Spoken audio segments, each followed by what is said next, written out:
Mesdames et messieurs, vous êtes le bienvenu à votre émission Caraïbes Environnement, l'émission qui aborde les questions environnementales en République démocratique du Congo sur les plans sous-régional et international. Aujourd'hui, nous sommes sur la rivière Lulonga, précisément dans la province de l'Équateur, territoire des bassins Koussou et des Bolomba. Et vous savez que la République démocratique du Congo, c'est un pays forestier qui regorge une méga biodiversité. Nous avons les forêts, nous avons les fleuves, nous avons les rivières. Comme vous pouvez les voir, nous sommes sur la rivière. Sur ces plateaux, nous allons retrouver Trésor Bondiembo, qui est un ingénieur agronome et directeur exécutif du Centre des technologies innovatrices et le développement durable, qui va nous parler de cette question de la réforme foncière et forestière et surtout la sécurisation des terres, des communautés locales et des peuples autochtones. Bonjour, Monsieur Trésor. Bonjour, Madame la journaliste. Comment ça va? Je me porte très bien, par la grâce de Dieu. Et pourquoi tu as amené quand même une grande équipe ici? Il y a beaucoup de gens. Merci. Je voudrais d'abord commencer par présenter qui nous sommes. Nous sommes une organisation non gouvernementale qui s'appelle CTIDD, le Centre des technologies innovatrices et le développement durable. Il y a un centre créé depuis 2010 et qui travaille dans le domaine de l'environnement, dans le domaine agricole, dans le domaine des réformes qui sont initiées par l'État congolais, où nous menons des plaidoyers en faveur des communautés locales et peuples autochtones. Nous travaillons aussi dans le domaine qui concerne les questions des activités alternatives, mais aussi nous avons un regard beaucoup plus sur les processus réels.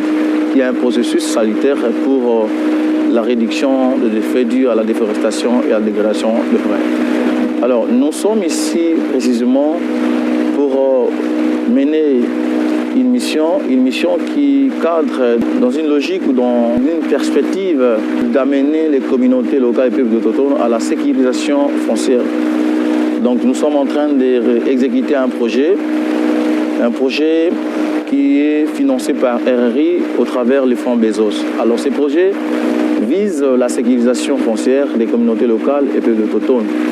Et pourquoi nous devons mener ces projets? C'est parce que nous espérons qu'au travers de la réforme foncière, les innovations qui sont apportées dans la loi actuellement en discussion ou en examen au niveau du Parlement pourra apporter des solutions sanitaires pour aider les communautés qui sont dans les milieux ruraux à non seulement sécuriser les ressources foncières, qui est une ressource qui doit être considérée comme un bien économique, mais aussi ça pourrait aider les communautés à gérer rationnellement toutes les ressources naturelles. Comme vous l'avez dit, que le Congo est un scandale biologique où on trouve une immensité de ressources naturelles.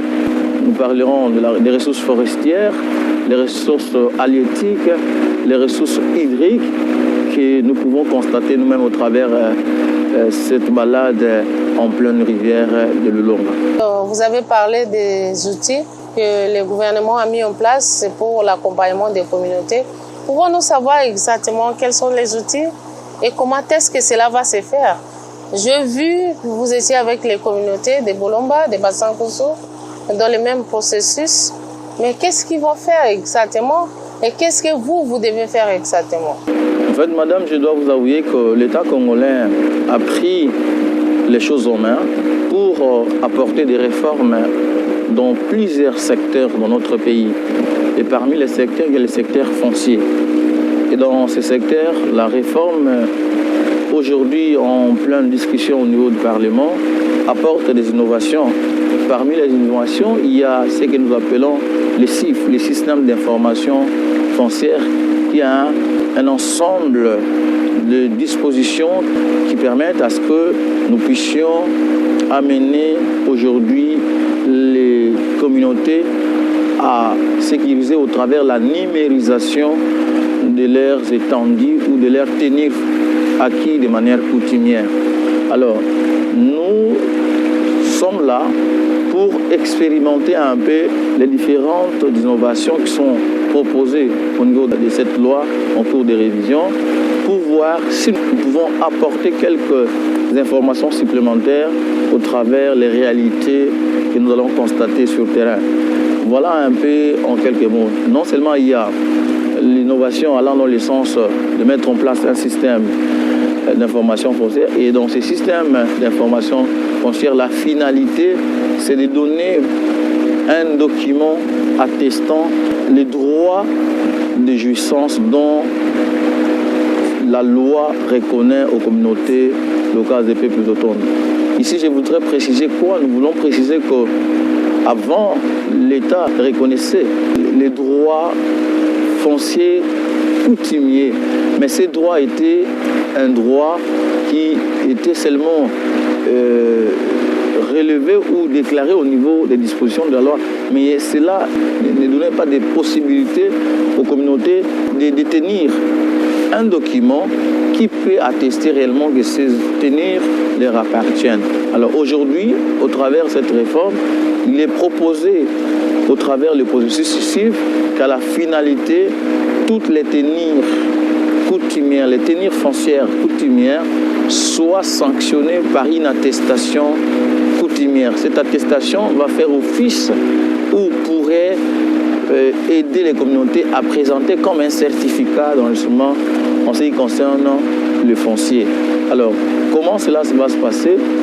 Cela se passerait par l'identification, bien sûr, de chaque clan, où on peut commencer par famille, clan, et chaque clan, l'ensemble des clans dans un village constitue le village, et les villages constituent les groupements vont constituer les secteurs vont constituer les territoires, et les territoires la province. Donc nous voulons vraiment aller au niveau de la base pour accompagner maintenant les communautés à cartographier leur tenue foncière, et au travers de cette cartographie qui sera participative, on pourra alors définir les limites ensemble avec les communautés, et cela sera un élément salutaire parce que nous connaissons les réalités aujourd'hui. C'est qu'il y a assez de conflits ou plusieurs conflits liés aux limites entre les villages, entre les groupements, entre les secteurs, même entre les territoires. Donc voilà un peu, en quelques mots, l'une des innovations ou un des outils que la loi prévoit. Mais en dehors de ça, il y a aussi ce que nous appelons le registre foncier communautaire. Dès lors qu'une communauté arrive à identifier sa tenue coutumière, cartographie cette tenue, et que par suite les chefs de groupement, après vérification, octroient une attestation coutumière, cette attestation avec toutes les superficies seront maintenant enregistrées au niveau de ces registres fonciers communautaires qui va aider vraiment l'État à connaître toutes les affectations dont dispose le pays. Je voudrais ici relever un fait, c'est que dans notre pays, même si il y a une disposition au niveau de la Constitution qui dit que l'État exerce une souveraineté permanente sur les sous-sols, les sols et toutes les ressources, cette disposition ne réunit pas ou ne met pas en dehors les droits des communautés locales et peuples autochtones, les droits des jouissances. Alors, nous pouvons ici préciser que dans notre pays, il n'y a aucune terre qui peut être considérée comme ne pas avoir un maître. Donc, certaines personnes disent qu'il n'y a pas d'espace sans terre en RDC. Voilà un peu l'idée. Dès lors que chaque communauté va circonscrire sa tenue, nous partons d'une famille, nous partons des clans, des villages, des groupements, secteurs. Nous espérons que cela va résoudre beaucoup de problèmes, entre autres les problèmes des conflits, mais surtout les problèmes de la superficie réelle de notre pays, parce que si vous regardez, vous passez en revue notre constitution, la superficie réelle de notre pays n'est pas présentée. Et cela prouve à suffisance que nous avons vraiment un rôle à jouer. Nous avons l'obligation de circonscrire en partant des villages jusqu'au niveau des secteurs, des territoires, des provinces, pour que nous puissions avoir avec exactitude la superficie de notre pays qui va par la suite être repris dans notre constitution un jour. Voilà. Chers téléspectateurs, maintenant vous allez suivre les reportages sur ce travail qui s'est fait à Bolomba et à Bassankoussou avec les autorités politico-administratives locales. Et là, nous trouvons les chefs des groupements, les chefs des localités et les chefs des entités décentralisées qui étaient là avec nous. Mais sans oublier qu'il y avait des femmes, il y avait aussi des confessions religieuses, des peuples autochtones et toutes les parties prenantes. Suivez ces reportages.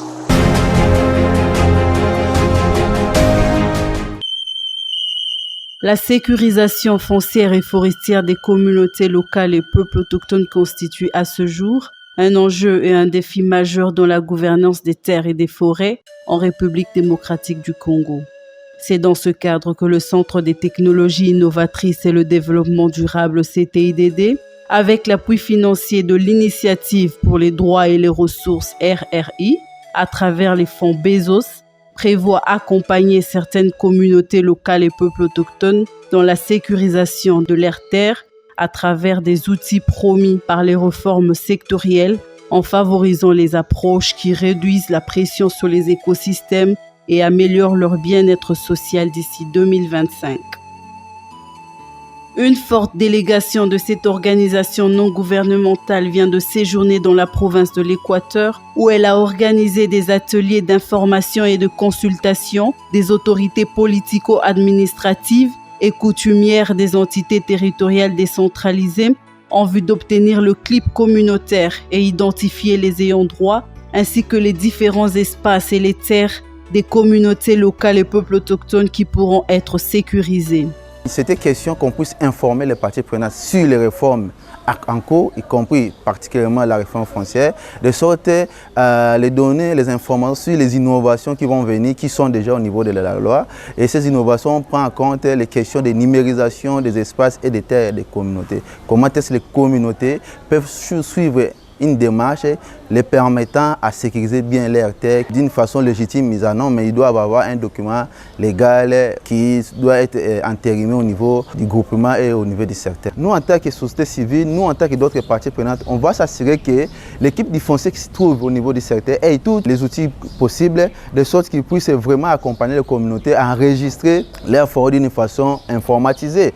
Parce qu'il ne suffit pas seulement d'avoir un document, mais on doit identifier cette terre-là au niveau d'un système informatisé qui reprend entre autres les ayants droit, les limites, l'information sur la communauté, l'information sur les villages, sur les territoires. Et ça sera dans un fichier informatisé. Et ce fichier informatisé, ça peut directement passer l'information au niveau des provinces et au niveau national. Là, on peut avoir une idée sur les espaces communautaires. C'était vraiment l'étape de sensibilisation. Lorsqu'on a passé la sensibilisation, on a consulté les communautés pour un peu les demander s'ils sont d'accord que CTIDD, avec leurs partenaires, les accompagne à sécuriser leurs espaces. Et je crois que tout le monde était unanime. Ça montre un peu comment est-ce que les communautés ont donné les clips.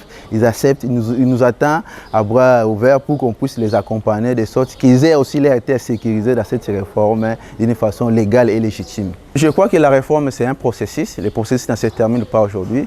L'idéal pour les acteurs de la société civile aussi que de l'État congolais, c'est aussi d'expérimenter les différents outils, les différentes approches liées à la sécurisation des droits des tenir fonciers des communautés. Ces outils-là, lorsqu'ils seront capitalisés, ça peut aider la réforme soit une réforme durable sans conflit. C'était un peu ça l'activité qu'on a organisée au niveau de Bassankoussou et au niveau de Bolomba.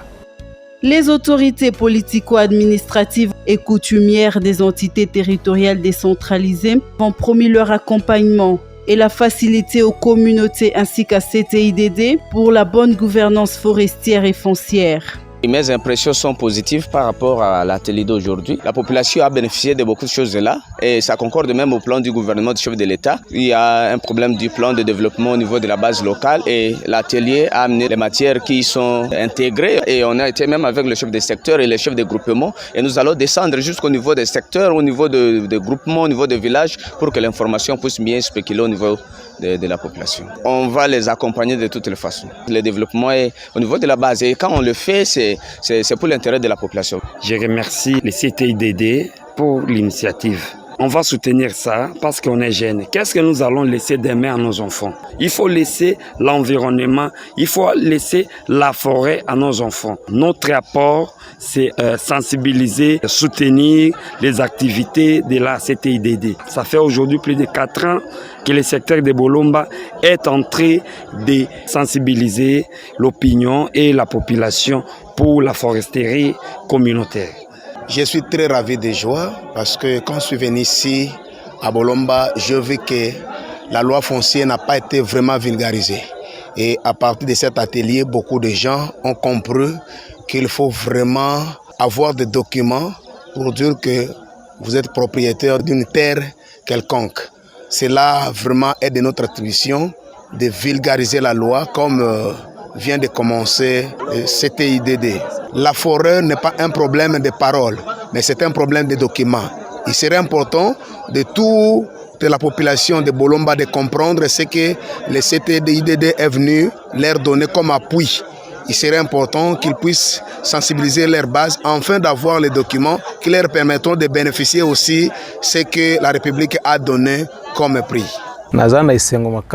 Na ndenge na moni ke boye ko accompagner service na ngai na innovation de sorte que awa tozali kosala musala mais tozali na ba instrument ya musala ya bien te pe par rapport na boye na bino ekosala ki makambo mususu oyo na banaye kozanga ekenda libuso oyo na sepe nango koleka ezali likambo ya delimitation ya ba village pe lisusu boye de bango na ba superficie na bango ekosala ki diminuer ba conflit na mboka po awa ba conflit ezali makasi par rapport na makambo wana po ke moto na moto za kozwa na ndenge na ye baza koyeba ba delimitation te na kati ya atelier tokaki ke tokotia ba selile ya cadastre kuna na ba groupement nde kozala ki ba valeur ya mosala na biso sika tokosenga na CTIDD aide biso na ba instrument ya mosala na koleka tozana ba GPS te tozape na ba texte légaux oyo uti ko bimasika te tozana ba loi foncière zaki akala me makambo yoso oyo ko ya sika ye asunga biso na ko fournir biso biloko ngono kipoki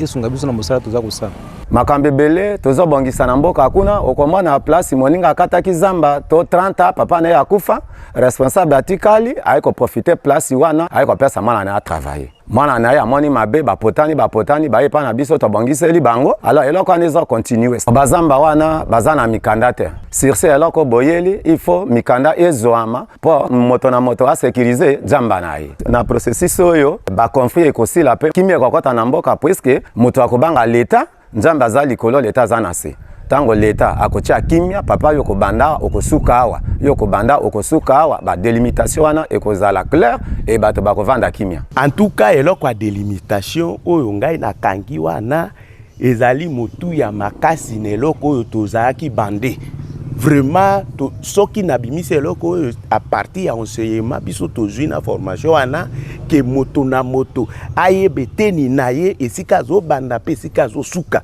nde eloko wana nde efungoli ngai ke tala eloko na ngai elingi ekenda en tout cas bosalela ngai makasi mpo toyebana ke moto na moto azala na place na ye oyo bakoko na ye batika ye oyo pe bapapa na ye batika ye pe tokosenga bautie biso pour que groupement na biso ezali molai au moins 70 et quelques kilomètres tous à l'accompagner pour que tokolisa eloko oyo bato nyonso balongwa na boinga.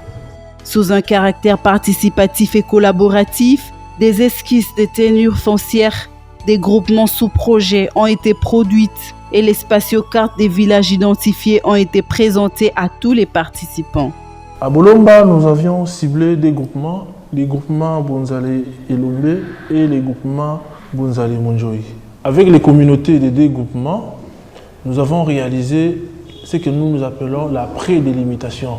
C'est une opération qui a consisté à délimiter les limites des communautés sur base des témoignages des différents représentants des communautés qui ont été impliqués dans le processus. Alors, pour y arriver, nous avons fait appel au logiciel de cartographie, le logiciel QGIS, et à part ces logiciels, nous avons utilisé les données de base qui nous ont été fournies par l'Institut géographique du Congo, à savoir les données sur les points des villages, les données sur les réseaux hydrographiques et les données sur les réseaux routiers. À ces données de base, nous avions associé des images satellitaires.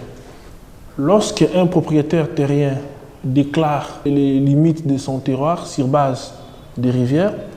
Et avec l'imagerie satellitaire, nous pouvons directement voir cette rivière sur l'image et également avec les données de base sur les réseaux hydrographiques, nous pouvons numériser cette zone. C'est une étape préliminaire et très prochainement, on va faire les activités de cartographie participative. C'est sur base des activités de cartographie participative que nous saurons réellement déterminer la superficie exacte de la communauté.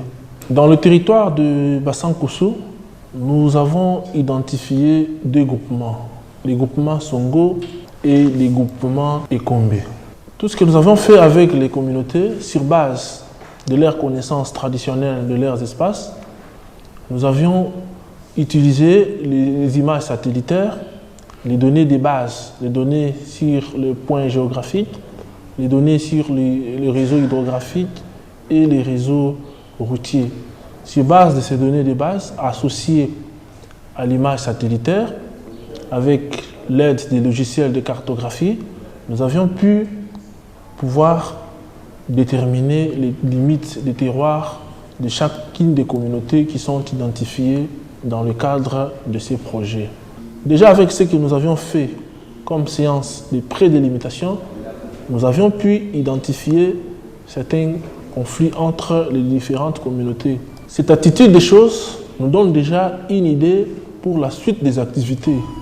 Les participants ont manifesté leur volonté d'être accompagnés par le CTIDD pendant tout le processus jusqu'à l'obtention des documents pouvant leur permettre de sécuriser effectivement leurs espaces et leurs forêts.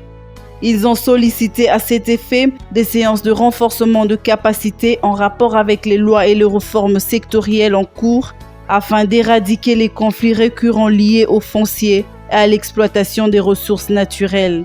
Alors il faut aussi accompagner la population, la cartographie participative, afin que la communauté puisse avoir aussi des forêts propres. Il faut une foresterie communautaire. Quand la population a sa forêt propre, là, si quelqu'un voulait venir au moins prendre ça, ils vont négocier avec ça. Mais actuellement, il n'y a pas une cartographie participative dans nos communautés. C'est une matière qui est très importante. Il faut vulgariser cela. Il faut que outiller aussi les gens. Il faut aussi accompagner la communauté par rapport à cela. Il faut vraiment que cette idée puisse vraiment plaider pour cette cartographie participative pour se faire dans toutes les communautés locales, dans tous nos 39 groupement, que chaque groupement ou chaque village puisse avoir son terrain propre aussi. Vi na biso ba mama awa na territoire ya Bassan-Koussou tozali kobika en dépôt na zamba pe soki tokotala na nzela na zamba yango tozali na ba conflit makasi elobami ete to sécuriser mabele na biso na nzela ya droit légitime et puis droit légal na yango na makoki na biso moko tokokoka yango te. Na yango tosengi na bino projet botalela biso lolenge ya ko sécuriser mabele na biso na makambo ya malamu na ba instrument oyo esengeli ete to sécuriser mabele na biso pe lisusu na lolenge na biso moko mabele yango soki to sécuriser yango tokobika ka lolenge nini nazali kosengete ndenge CTIDD ndenge boye nde kobwaka grain pe babobwaki grain il faut arroser boye bokende libela te ezala pe fait de paille te accompagnement ezala makasi po mateya yango ezali purement scientifique mbele tokoyoka yango pe quelque part kolimwa soki tozali koyoka mwa coup de pouce nsima te malamu botindela pe biso bato mosusu lokola étendue ya Congo ezali monene pe bozali kolekaleka mais bato bakoya kosala suivi pe accompagnement baya tosala na ndenge te ba conflit ezali na bakati ya ba groupement na ba secteur na biso na ba village pe na ba famille ekoka kosila botika biso te ngai na ndimi ke to batela zamba na biso pamba te zamba na biso ezala ba recherche ekosunga biso pe bana na biso eza avenir ya mboka na biso singe to batela bisika nyonso tu na kokende na kopanda sango wana ke to batela mboka na biso zamba na biso to batela yango pour que ezala ba recherche mingi. À chance égale et de manière inclusive, tout participant a eu le temps nécessaire de donner son point de vue constructif sur les questions sous projet.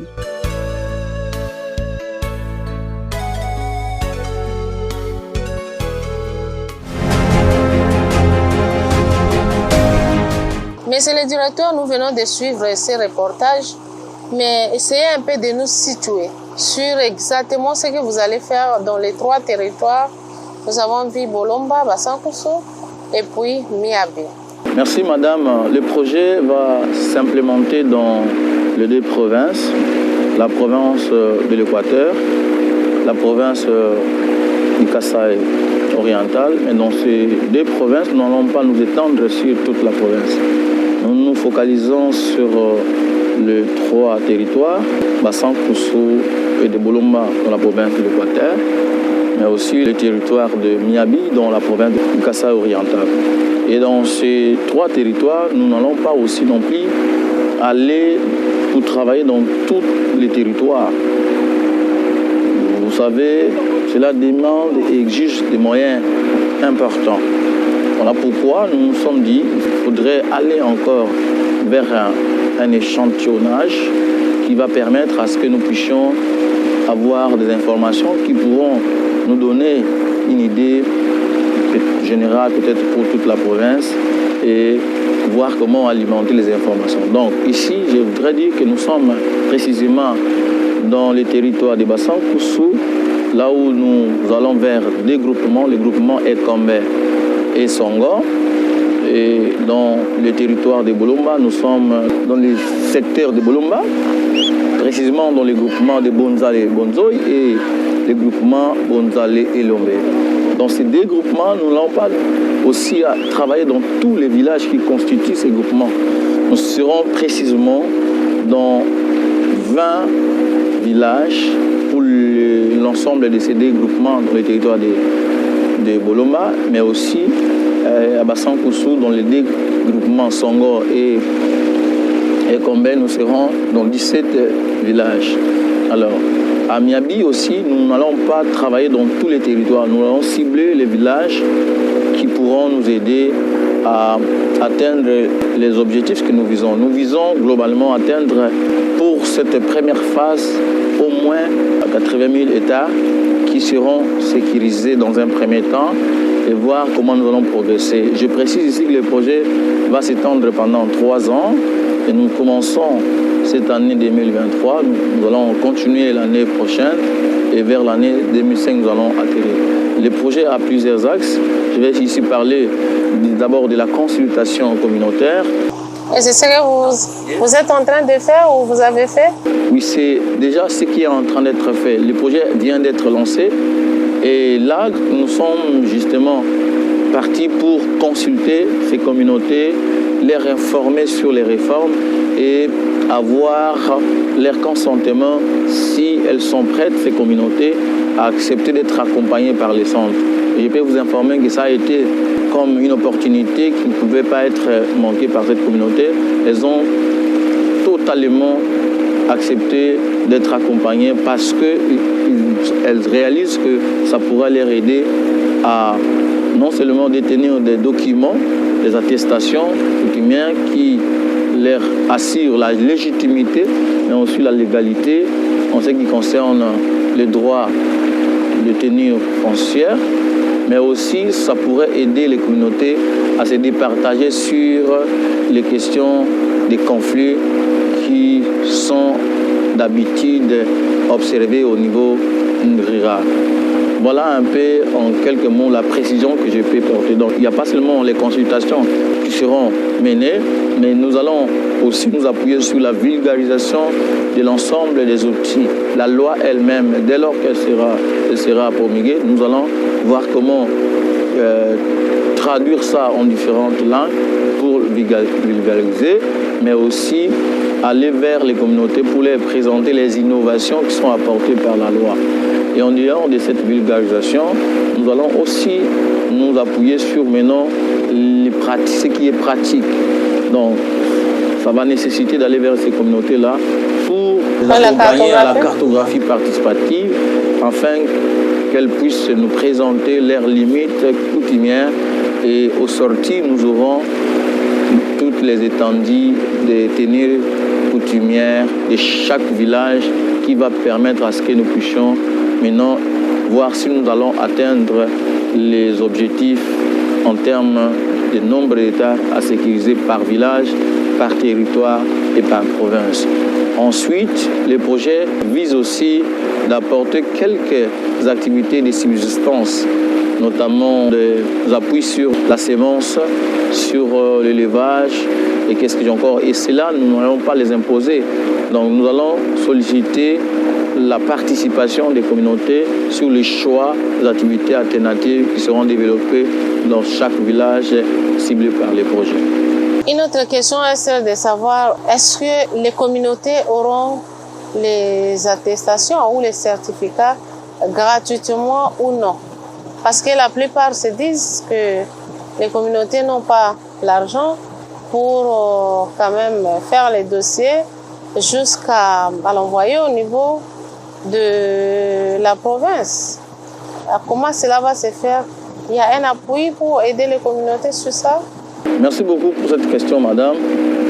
Nous, en tant qu'acteurs de la société civile, nous ne pouvons que souhaiter que cela soit octroyé de manière gratuite. C'est-à-dire que nous voulons vraiment que les attestations qui seront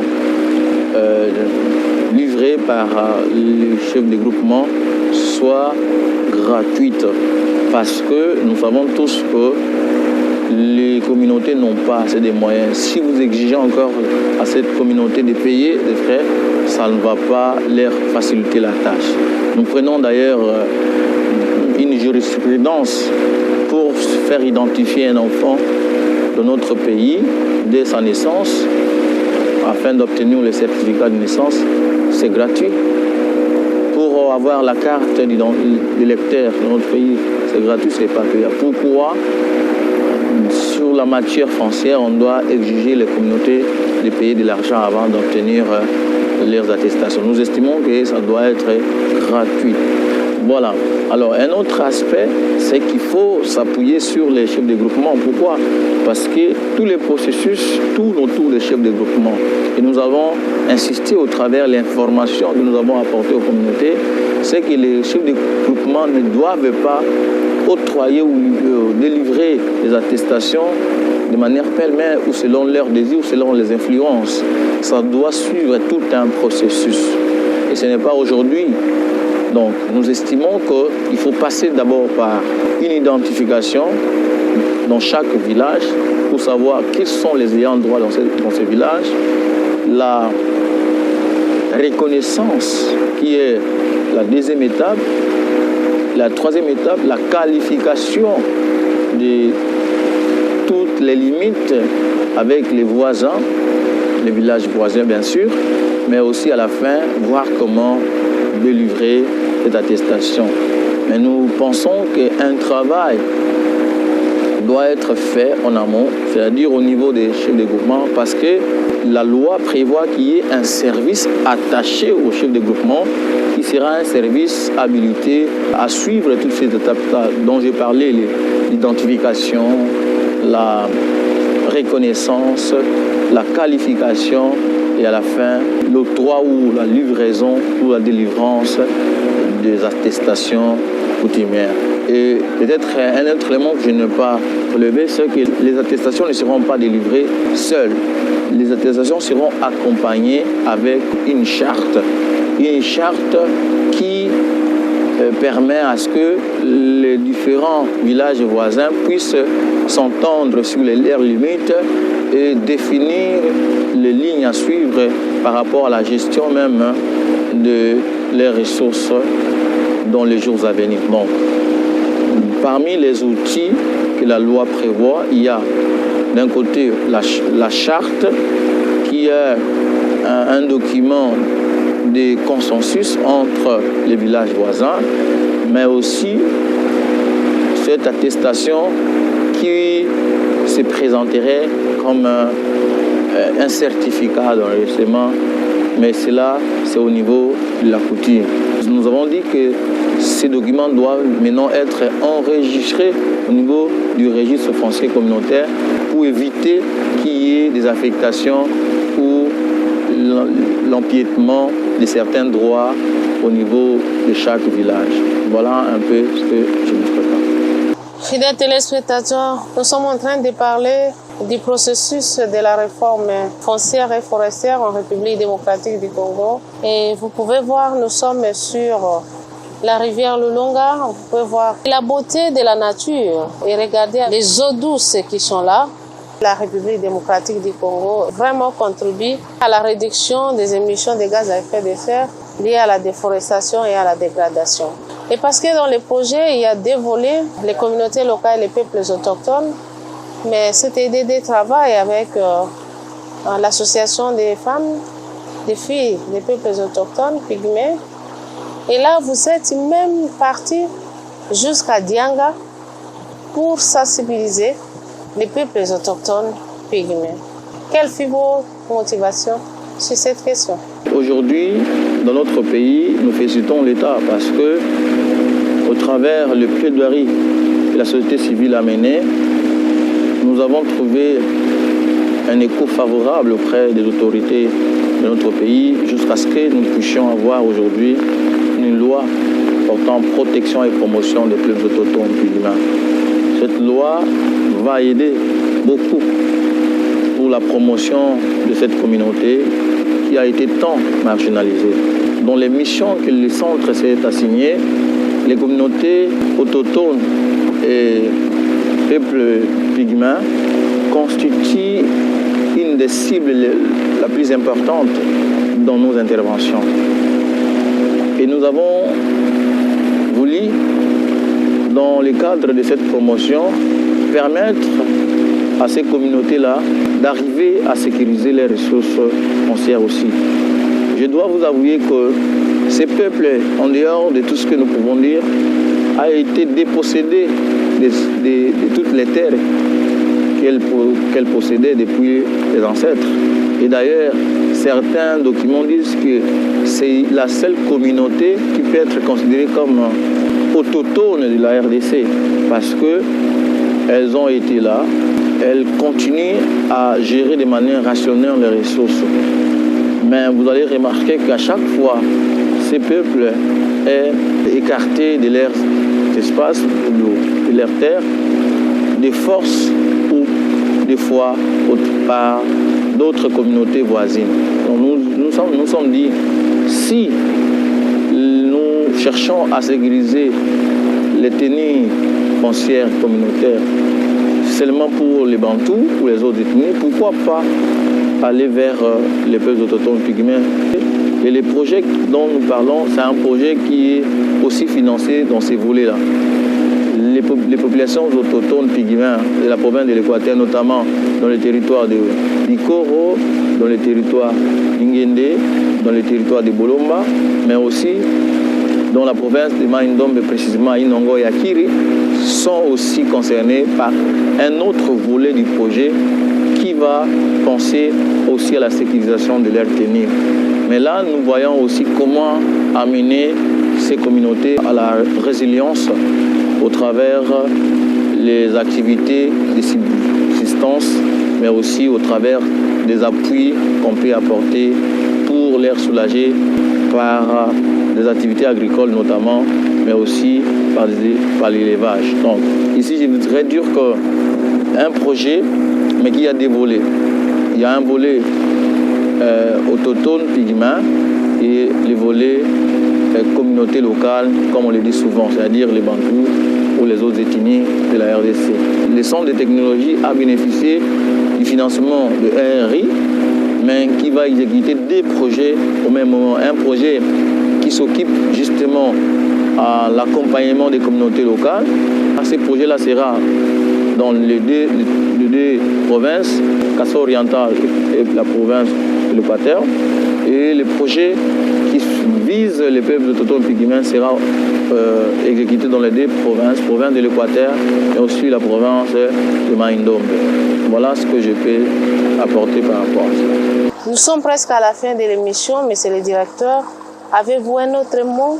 Merci madame. Les petits mots que nous pouvons placer, c'est de dire qu'il est opportun à ce jour d'accompagner les communautés dans la sécurisation de leur tenue foncière. Et ce processus qui qui est initié au niveau de la loi foncière, c'est un processus salutaire. Pourquoi? Ça va aider l'État à éradiquer les conflits des terres, les conflits de limites entre les différentes communautés. Non seulement ça va aider à éradiquer les conflits, mais ça va aussi nous aider à connaître la réelle superficie de notre pays. Et au travers la délimitation des villages, des groupements, chaque communauté va comprendre qu'il est important de gérer rationnellement ces ressources. Vous savez, l'une des causes des conflits entre les villages, c'est que l'utilisation rationnelle des ressources naturelles amène une expansion ou une pression sur les ressources, et les communautés qui n'en disposent pas assez cherchent à aller vers les autres. Et c'est ça ce qui crée des conflits finalement. Nous estimons que dès lors qu'on va délimiter les villages, et chaque communauté saura l'étendue de sa tenue foncière acquis de manière coutumière, ça aidera à ces communautés-là de gérer durablement les ressources pour ne pas les terminer ou pour ne pas exploiter irrationnellement et un jour manquer même par où faire des activités champêtres. Alors, le centre de technologie est un cadre qui offre ses portes à tous les jeunes, mais aussi à toutes les femmes qui cherchent à améliorer leurs compétences en matière de ressources naturelles, en matière de développement rural, mais aussi dans les droits des communautés locales au travers les lois qui régissent tous ces secteurs-là dans notre pays. Donc nous sommes vraiment ouverts à tous les jeunes qui terminent l'université de venir dans notre centre pour apprendre. Et nous croyons que ça pourra constituer comme un tremplin à ces jeunes-là pour se lancer dans le monde professionnel. Encore une fois, nous tenons à vous remercier pour ces plateaux que vous nous avez offerts. Merci. Fidèles téléspectateurs, nous sommes à la fin de cette émission. Merci aux fidèles téléspectateurs qui ont suivi cette émission et qui ont eu l'occasion de voir la biodiversité, la beauté, la grandeur de notre pays, la République démocratique du Congo. Et avec cette richesse d'eau douce, nous sommes tous appelés à protéger cette richesse que nous avons pour le bien de la planète Terre. Fidèles téléspectateurs, n'hésitez pas à nous envoyer des questions. Nos coordonnées sont affichées sur l'écran de la radio-télévision nationale congolaise. Merci à l'équipe technique de la RTNC.